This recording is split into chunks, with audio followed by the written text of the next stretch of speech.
by now. Tom O'Brien is editor of the Gold Report. Michael Woolfolk, senior currency strategist at BNY Mellon. Here we are, guys. Let's start with gold back above 1,500, and it seems pretty comfortable up there. What do you expect? Morning, Joe. How you doing?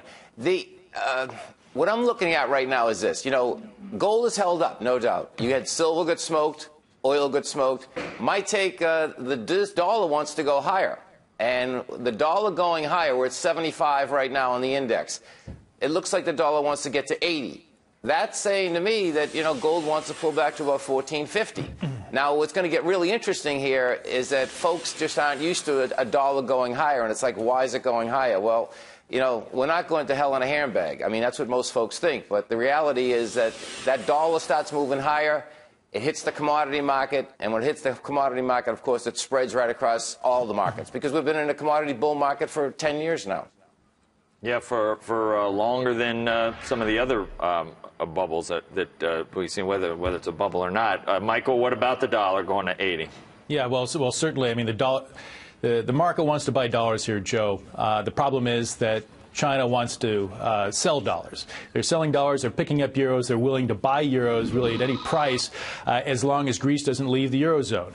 There are some questions over this week about just that very thing. Now that the IMF head looks like it's going to be Christine Lagarde, conservative, right-of-center politician. The conservatives in Europe really have a hard time funding the peripheries and continued bailout packages. So I think you're going to see continued volatility this summer.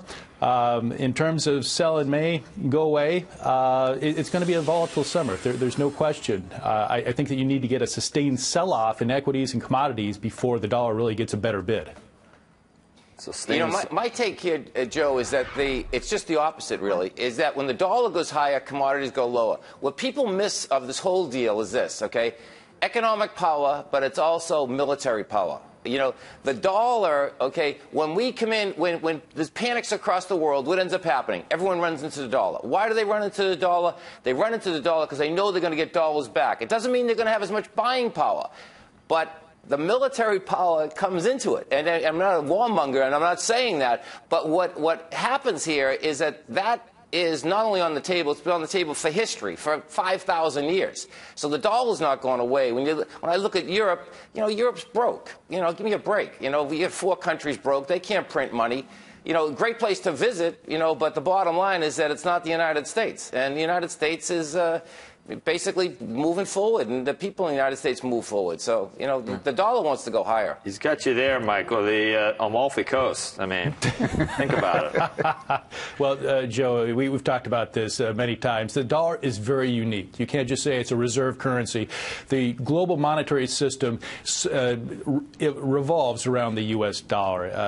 In $3.5 trillion a day in a foreign exchange turnover. Over 90% of it goes to the U.S. dollar. The dollar is the currency denomination for commodities sold globally. So there's this natural demand for dollars right now, and will continue to be. Now, China, because they intervene and buy dollars, they're a natural holder of dollars. They don't want to hold just dollars. They want an alternative reserve currency. So they're trying to diversify at the margin.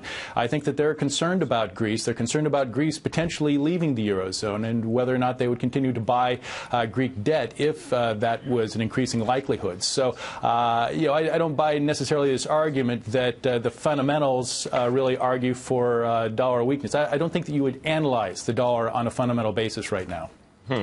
Tom, give me some quick insight on silver and the other commodities. Goldman put out a note, and we had a huge rally earlier this week. Is that based on just, I think it was based on demand from emerging markets? I'd say it's just a counter-trend bounce, Joe. When you come down, you know, last silver, you know, in 1980, we get down 14%. People thought that was bad, and it was a crash. We come down 33%. This silver, you know, speculation was wild.